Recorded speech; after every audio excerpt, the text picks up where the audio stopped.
Brasil em Debate, que começa agora pela TV e Rádio Câmara, discute hoje um tema que, apesar de antigo, teima em não avançar dentro do Congresso. Desde 2001 está em debate uma proposta de emenda constitucional que acaba com o voto secreto no Parlamento. Desde 2007, outra proposta prevê que os votos serão abertos nos processos de cassação. Para análise de vetos presidenciais ou aprovação de indicações de pessoas para cargos no TCU ou STF, continuariam secretos.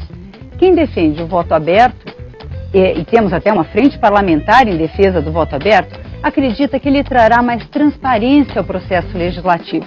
Já a corrente contrária à sua adoção em todos os procedimentos aconselha a reserva estratégica em alguns embates políticos.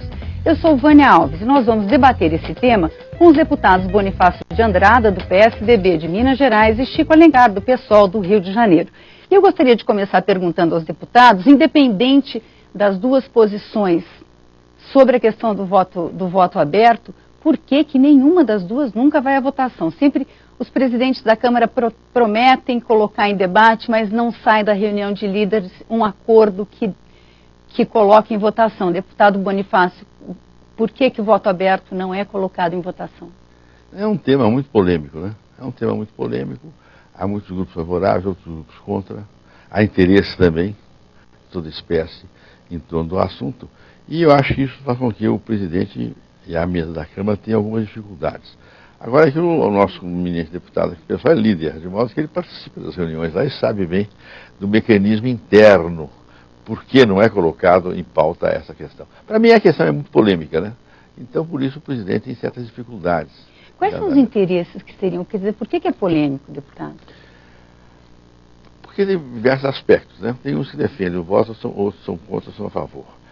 Os que defendem, por exemplo, o voto secreto, acham que o voto aberto dá muita força ao Poder Executivo. Quer dizer, a Presidente da República pode fiscalizar o comportamento dos seus aliados, dos seus componentes. E no regime presidencialista como o nosso, o deputado da base que está em desacordo com o Presidente da República corre risco, né? Então esse é um dado. Outro dado polêmico é a questão de veto. Em outras matérias, alguns projetos por interesses muito grandes de grupos econômicos. E as pessoas não querem, às vezes, aparecer, não querem demonstrar a sua posição. E também alguns casos, como por exemplo, no Senado, a escolha, a aprovação do ministro do Supremo Tribunal Federal, né, é também um voto secreto. As pessoas têm medo de votar publicamente a favor ou contra um determinado candidato a ministro do Supremo Tribunal. Então essas pequenas coisas de ordem psicológica é que criam maiores dificuldades. Agora, acho que é uma tese realmente para ser discutida. Nós estamos vivendo uma fase nova. A gente sente que há um desejo grande de muitas áreas da população favorável ao voto descoberto, né? Eu acho, por exemplo, que a eleição da presidência da mesa, da Câmara, eu acho que isso aí deve ser realmente um voto secreto, para dar mais independência para o Poder Legislativo e impedir a intervenção do Executivo. No mais, eu acho que é discutível. Deputado Bonifácio jogou a bola para o senhor. Deputado Chico Alencar, por que não se coloca em votação? O deputado Bonifácio jogou uma bola redondinha. Se a seleção brasileira jogar assim, a gente vai melhorar no ranking. Porque, em primeiro lugar, só um reparo, eu não sou mais o líder do PSOL. Este ano é o deputado Ivan Valente, mas participei já de muitas reuniões ano passado, onde a temática do voto aberto era colocada. E nós já votamos aqui na Câmara, em primeiro turno.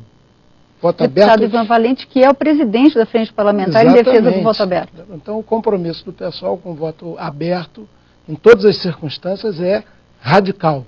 No melhor sentido da palavra, é de fundo, de raiz. Por quê? A partir de um princípio constitucional. Todo poder emana do povo que o exerce através dos seus representantes ou diretamente na forma da lei. Ora, o representado, os milhões de eleitores brasileiros que nos colocam aqui, tem o direito irrevogável, inalienável de saber como o seu representante vota em todas as circunstâncias. Há pressões, há constrangimentos? Há, mas a pessoa que está mandatada pela população tem que ter espinha dorsal, convicção e enfrentar, sobretudo se a gente quiser aperfeiçoar a democracia. Concordo com o deputado Bonifácio no que diz respeito a uma decisão de ordem interna, talvez uma concessão que pudesse fazer em relação ao voto para escolha da mesa diretora da casa. Porque aí fere suscetibilidades, muitas vezes o colega fica magoado, sempre tem mais de um candidato para cada posição, mas até aí quem nos elegeu gosta de saber como votou para o presidente da Câmara, em qual candidato e tal. Então eu acho que não se avança porque o pessoal quer manter essa reserva e não se expor muito para eleger conselheiro do Tribunal de Contas, para apreciar pedido que venha do Conselho de Ética de cassação de mandato de colega. E, em geral, o voto secreto significa absolvição. É um problema. Agora, mas é uma questão um pouco complexa. É interessante como é que a cultura e a área de atuação dos deputados refletem determinado tipo de comportamento. Por exemplo, o deputado, ele colocou uma questão interessante, né? Por exemplo, o colégio eleitoral dele é um colégio muito mais exigente em relação a ele do que o meu colégio eleitoral. É interessante isso. O colégio eleitoral dele cobra mais dele do que o meu colégio cobra de mim. Por quê? Porque ele... O deputado Chico Alencar é eleito pelo Rio de Janeiro, o senhor é eleito pela região de Barbacena, interior de Minas. Interior de Minas, né? Então acontece o seguinte, os eleitores do deputado querem realmente saber o que ele está fazendo e policiam mais a ele. Quanto a mim é diferente, ele me conhece de perto. Então, a delegação de poderes que oferece ao deputado de comunidade do interior é uma delegação mais, digamos assim, mais enfática. Não querem muito saber por que eu vou ter favor ou contra, não. Eu confio em mim. Porque me conhecem desde pequeno, estou em contato com eles, né? Então não há tanto esse problema para mim. Mas o deputado das grandes cidades, que são realmente representantes, digamos assim, muito importantes, como o deputado Chico aqui, mas tem problemas que eu considero mais difíceis que o da comunidade. Quer dizer, o da grande cidade é complicado. Por quê? Porque ele está muito sujeito a uma série de debates públicos que exigem comportamento, querem saber, querem exigir. É um fenômeno curioso. Mas, por outro lado, é uma gente que é muito exigente, mas na época de eleição vota estranhamente, às vezes, sem muita consciência. Mas olha, se é um problema, é um bom problema, né? O chamado voto de opinião é um voto muito crítico. É crítico. Qualquer manifestação minha, mesmo lateral e secundária em plenário, não tem conversa. Aparece lá um e-mail para concordar, para discordar, é interessante para questionar. Isso eu acho muito saudável, muito bom. Quer dizer, a gente tem que ter uma cidadania mais intensa nesse não tem país. dúvida. Mas mesmo no interior, eu reconheço, é o voto mais comunitário, mais de proximidade, mais da confiança pessoal. Agora, e cobram também realizações. Aí cobra do deputado que ele não pode dar também. Cadê a nossa obra? Cadê a estrada? E o raio-x do hospital, deputado Bonifácio. Não é? E há um problema hoje grave no Brasil. As Santa Casas que cuidam dos pobres no Brasil inteiro, todas elas estão realmente falidas. E a minha região tem 3 Santa Casas. Pode ser eu sofro terrivelmente com isso. Sofre mais que um paciente. Eu queria colocar uma questão. Os 2 deputados que nós temos aqui são especialistas em história. Para preparar esse programa, eu acabei me deparando com a origem do voto secreto, que foi lá pelo século XVII, defendendo os parlamentares do absolutismo. E eu vi uma defesa bem mais recente de um parlamentar que falou: como eu vou me opor à presidente Dilma em voto aberto? Como eu vou votar contra um veto da presidente em voto aberto? É um problema. Agora, convenhamos, a presidente Dilma é uma presidente democrática, eleita democraticamente, muito longe dos absolutistas do século É uma afirmação interessante. É uma afirmação interessante. E a base aliada não tem nenhum problema em votar contra a posição da presidente no que lhe interessa. Não, deputado Bonifácio? A presidência Dilma, inclusive, pela sua cultura dela, era uma pessoa que tem influências, inclusive, étnicas, de uma região do país onde as lideranças políticas são muito fortes e muito poderosas, que é a Bulgária. Já não tem dúvida, ali são muito fortes e muito decisivas. O autoritarismo búlgaro. E aí a presidência Dilma é muito enérgica e muito exigente. É uma presidência, indiscutivelmente, que tem aspectos muito positivos. Mas em termos de comando político, a minha impressão é essa. Estou de fora, não estou lá dentro, não. Mas a minha impressão é que ela é muito exigente. Mas diferente, estamos numa situação diferente do absolutismo, né, deputado? Sim, mas também é absolutismo nesse sentido, né? Aí realmente é um certo, quase um policiamento é uma exigência que as lideranças fazem, às vezes, dos liderados, né? Nós encontramos até que na Câmara, em outras oportunidades, não hoje, mas já encontrei aqui líderes muito exigentes. Liderado votava, alguns partidos não querem dizer falar um partido, mas o liderado votava contra a liderança, corria risco de ser até expulso do partido, né? Mas isso depende muito do momento, né? Quer dizer, o absolutismo político, ele existiu realmente como uma forma, e realmente uma forma muito poderosa no tempo dele. Mas a liderança exigente, ela é permanente na história.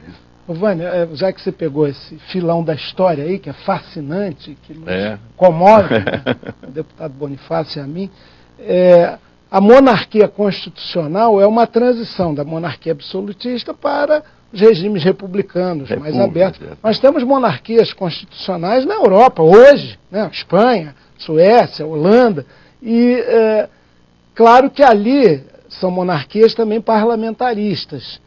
O rei, a rainha da Inglaterra, até essa expressão, rainha da Inglaterra, às vezes precisa pedir até aumento de salário ao parlamento, acabou aquele viés autoritário. Mas no Brasil, 190 anos de parlamento agora. Nós começamos, no primeiro reinado, com o imperador fechando a Assembleia Constituinte em 1823, dissolvendo o poder legislativo que ia elaborar a primeira Constituição da República. Os antepassados do deputado Bonifácio já estavam lá, lutando. Que é uma parte. E agora faz 200 anos do nascimento do patriarca José Bonifácio, agora, dia 17 desse mês. Que era uma pessoa muito avançada, muito culta, tinha uma visão grandiosa para a época, de muita vanguarda em muitos aspectos. Muito bem. Ainda assim, o Império Brasileiro, em função da escravidão, das relações econômicas muito duras, ele tinha o chamado, na Constituição de 1824, poder moderador, que era exclusivo do imperador. Então até se dizia na época, dois partidos, dois agrupamentos políticos, o liberal flagela o conservador ataca o liberal, e o imperador tem uma conta um e outro. Ficava, assim como o fiel da balança ali, muito exigente. Quer dizer, o executivo, historicamente, sempre teve muita proeminência sobre o legislativo. E não só no período monárquico, na república oligárquica, e hoje fala-se presidencialismo de coalizão, que às vezes é mais de colisão. Isso não existe nada. Não existe.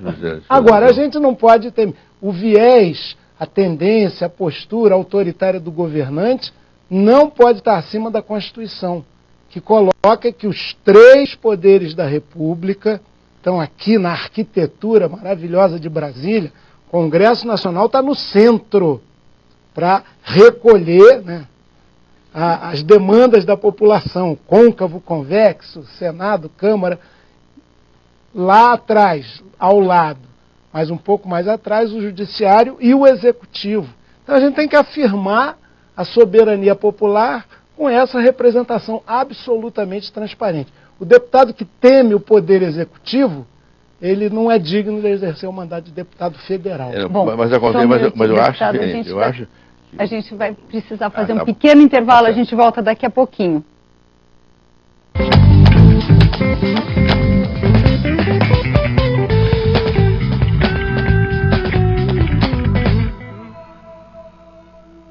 Brasília é uma jovem cidade de 53 anos, onde bate o coração do Brasil. Páginas importantes da história do país foram escritas aqui, mas há mudanças que estão sendo adiadas há décadas. Brasília precisa enfrentar os problemas que tocam a vida do nosso povo. A saúde, a segurança pública, a educação de qualidade. Por isso eu quero lhe convidar a dar um passo adiante com o PSB.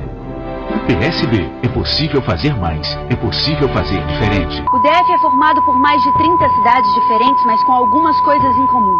Falta transporte, segurança e saúde. Falta governo. Nos estados governados pelo PSB, a realidade é diferente. Nossa gestão é comprometida com metas e resultados que garantem serviços públicos de qualidade. É por isso que temos o governador com a maior aprovação do país. Venha para o PSB. Juntos, podemos fazer muito mais e melhor por Brasília. PSB, Partido Socialista Brasileiro.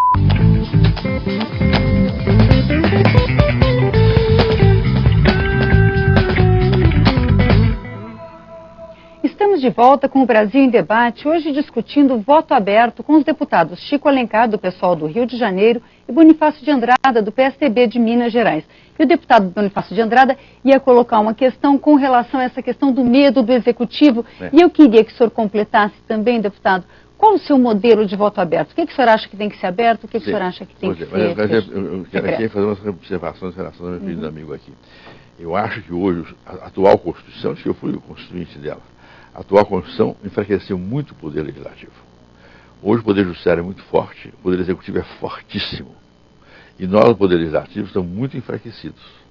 Não é só a medida provisória, os projetos do Poder Executivo que vem aqui, que tem uma total predominância na tramitação da casa, não.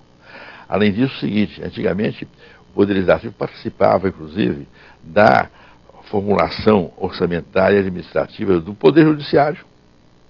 E nós hoje não temos nenhum acesso a isso. O Poder Judiciário é inteiramente autônomo. E adquiriu muita força na Constituinte, sobretudo a tal de ADIM. A ADIM, ela é, na realidade, uma técnica que dá ao Poder Judiciário condições de revogar as leis nossas. Ação direta de inconstitucionalidade. Podem revogar. E é uma coisa grave a ADIM, porque a ADIM, ela entra no Supremo e não há o contraditório. É um princípio básico na própria nossa Constituição, que deve haver o contraditório, as pessoas devem se defender. Mas manda-se para o Supremo uma ADIM, a solução da ADIM atinge, erga homens, atinge uma porção de pessoas que nem tem notícia de que está sendo a causa dele debatida dentro do Supremo Tribunal Federal. Mas eu considero a atual Constituição, eu sou favorável realmente a uma revisão constitucional, porque o Legislativo está enfraquecido, há alguns excessos da área judiciária, não são os ministros culpados, é a situação que está, né?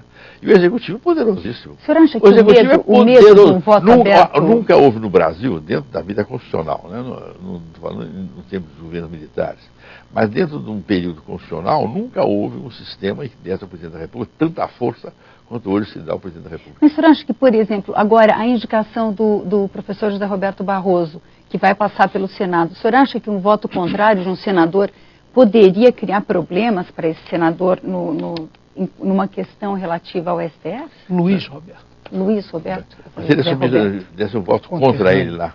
Não repercute bem, né? A pessoa tem certas dificuldades. Não repercute bem na comunidade judiciária de cúpula, né? Tomar uma posição contra um ou outro. São essas questões de ordem pessoais, psicológicas, que no fundo influem. A questão psicológica influi. No regime presidencial, no regime parlamentarista, é uma equipe que governa. Não, é uma equipe. O Presidente da República e o governador estão fora. Agora, o presidencialismo é tudo na mão do Presidente da República. Então, a psicologia, a vida do Presidente da República no regime presidencialista é uma chave importantíssima para você saber o futuro do país. No regime parlamentarista, não, porque é uma equipe que cai e perde. Mas no regime presidencialista, não. Você dá 4 anos, 5 anos, 6 anos a uma pessoa só. Essa pessoa demite todos os ministros que quiser. Nomeia quem quiser. Faz o que quiser. Passa a ser uma personalidade de uma importância enorme. E aí é que o dado psicológico é significativo. Se é uma pessoa com tais e tais questões psicológicas, elas refletem no comportamento dela. Seja o atual presidente, seja o presidente anterior, seja o outro presidente. A gente vê a diferença. Você vê a diferença. A atual presidente, o comportamento dela, perante a opinião pública, o comportamento do presidente Lula, que eu fui também adversário, mas que eu admiro. O presidente Lula é outro temperamento. Não é um temperamento mais comunicativo, né? Então, esse é um problema do regime presidencialista, é o excesso de poder que dá uma pessoa só para dirigir o país. É, deputado, mas o presidente da República, a presidente, quem quer que seja, indica ministros, tem força. Entretanto, não faz a lei que quer, não tem necessariamente... Mas faz a medida provisória que quer. Faz a medida provisória que ela quer. O orçamento tem que passar por aqui. E a medida provisória pode cair também. Mas olha lá. Eu acho que quem ajuda o fortalecimento demasiado, excessivo e por vezes abusivo do Executivo é o parlamento acocorado, muito subserviente. Que acontece também nas assembleias estaduais, em câmaras de vereadores.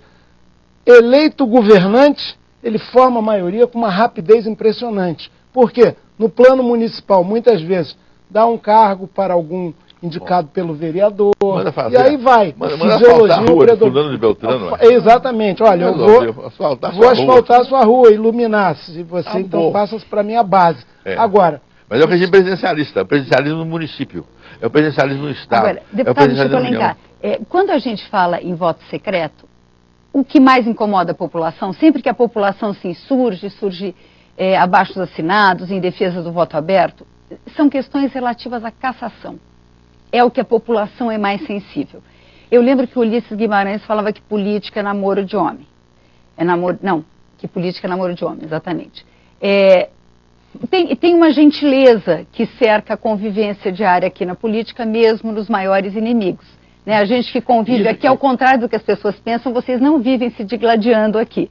Né? Tem uma discussão, mas todo mundo se trata muito bem, muito civilizadamente. O voto aberto acabaria com essa convivência? É esse o medo? O voto aberto numa cassação, por exemplo? O ex-deputado Edmar Moreira, conterrâneo, deputado Bonifácio, cunhou também uma frase que atualiza o velho Ulisses. Ele dizia que nós aqui sofremos do vício insanável da amizade. É evidente que existe o corporativismo. É claro que convivendo durante 4 anos, o maior adversário político seu, você acaba dando bom dia, boa tarde. Não precisa ter amizade íntima. E tem que saber separar. Eu, por exemplo, manifestei, nós, do Pequenino e aguerrido PSOL, sempre manifestamos a nossa posição quando ocupamos assento no Conselho de Ética e quando de votação de pedido de cassação de mandatos, desde a época do Mensalão até mais recentemente, com a deputada Jaqueline Roriz, nós abrimos o nosso voto e a nossa posição.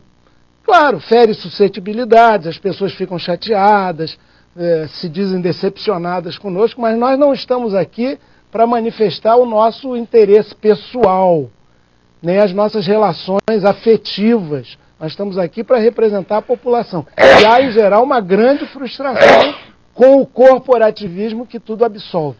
Como há uma proposta de voto aberto, já pronta, já vinda do Senado, pelo menos para esses casos de apreciação de pedido de cassação de mandato, eu acho que pelo menos isso a gente tinha obrigação de votar. Vamos, já que não dá para tudo, voto aberto em todas as circunstâncias, que, repito, é o mais correto a meu juízo, que pelo menos em algumas situações como essa de apreciação de cassação de mandatos a gente avance. Senão fica essa paralisia, é muito ruim. A credibilidade do Legislativo também, que já não é grande, fica afetada por isso. Eu estou de acordo com o deputado, acho isso mesmo. Também acho que é um problema difícil para nós todos, né? Você votar, às vezes, contra um colega, né? Mas se o colega realmente falhou, se ele realmente não agiu de acordo com um comportamento realmente razoável, às vezes, na vida pública, tem que ser punido, né? Isso nós temos que saber punir. Aí não tem dúvida, eu acho que do voto da cassação, eu acho que o voto tem que ser aberto nesse caso. Agora, só para atualizar, Vânia, eu estou preocupado que no Colégio de Líderes desse ano, os líderes de grandes partidos como o PT e o PMDB, que são decisivos para as matérias irem à pauta de votações, têm dito que isso não é prioridade, que esse assunto é a imprensa que está levantando, que não é uma questão relevante. Ano passado eu sentia, quando lá estava, que havia uma adesão maior a se votar em segundo turno o projeto da Câmara ou o projeto que veio do Senado. Agora não, há uma certa anestesia em relação a esse tema. Então, de novo, você que está assistindo aí, se não tiver pressão de fora para dentro, da praça para o palácio, essa matéria não vai andar. É uma mudança constitucional. Deputado Bonifácio, voltando à questão do STF, a Suprema Corte Americana é extremamente poderosa também, né? E a gente foi cobrado no curso no julgamento do Mensalão sobre a qualidade de alguns ministros e se cobrou o Senado. Por que o Senado não barra ministros que são claramente incompetentes, ou que seriam, enfim, na opinião de alguém claramente incompetente? Por que o Senado faria um mise-en-scène que não é efetivamente uma sabatina do candidato ao... Agora, preciso dizer assim, será que não seria possível cobrar mais? É preciso fazer uma preliminar. O Supremo Tribunal, a Suprema Corte norte-americana, ela segue muito determinados tipos de normas quase próprias. Batem no ministro, não, mas acontece o seguinte, mas lá não se intrometem em política de forma nenhuma.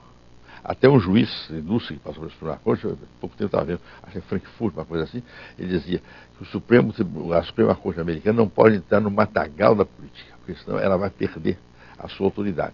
Então, umas questões como essa estão sendo discutidas aqui na Suprema Corte brasileira, lá nos Estados Unidos é impossível, não há isso, não se aceita esse tipo de conversa. Até questões eleitorais graves, como aquela que aconteceu no estado lá do sul da América do Norte, eles não se intrometem, porque acham que a questão política é do poder legislativo, não querem se intrometer. Lá não tem ADIM? Não tem ADIM nada de jeito nenhum. Porque a ADIM existe na Europa, mas na Europa os tribunais têm representantes do parlamento, né? Os tribunais são tribunais constitucionais europeus, têm representantes do parlamento. Mas nos Estados Unidos é interessante, é um outro aspecto. Eles então se colocam muito contra qualquer intervenção na área política, né?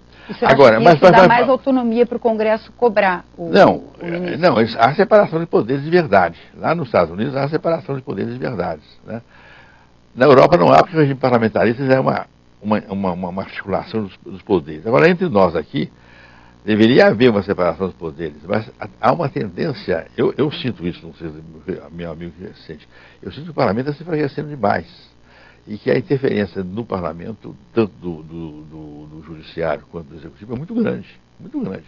Por exemplo, eu não estou criticando, mas do ponto de vista jurídico, é que na tramitação dos projetos dentro do parlamento, o Supremo Tribunal não pode se intrometer. No final da votação, se a lei é inconstitucional, está muito certo. Mas durante a tramitação, alguém está com mandado de segurança e vir aqui uma ordem do Supremo para parar o andamento de um projeto de lei, isso é um negócio, para mim, muito estranho, muito estranho. Muito estranho, né? Eu também acho, inclusive, vamos falar claro, essa decisão liminar do ministro Gilmar Mendes, em relação à matéria a qual nós nos opusemos, porque é para barrar lá a possibilidade de partido, mas foi uma decisão intempestiva e equivocada. Entretanto, ele foi provocado pelo senador Rodrigo Hollenberg, nosso ex-colega deputado, quer dizer, do PSB. Então, muitas vezes, o parlamento busca o judiciário para resolver problemas que ele tinha que resolver aqui. Essa questão a gente vai ter que abordar em outro programa. Eu agradeço a presença dos deputados. O Brasil em Debate, infelizmente, termina aqui. Hoje nós discutimos o voto aberto com os deputados Bonifácio de Andrada, do PSDB de Minas Gerais, e Chico Alencar, do PSOL do Rio de Janeiro. Eu convido vocês para estarem aqui nos nossos próximos programas. Obrigada.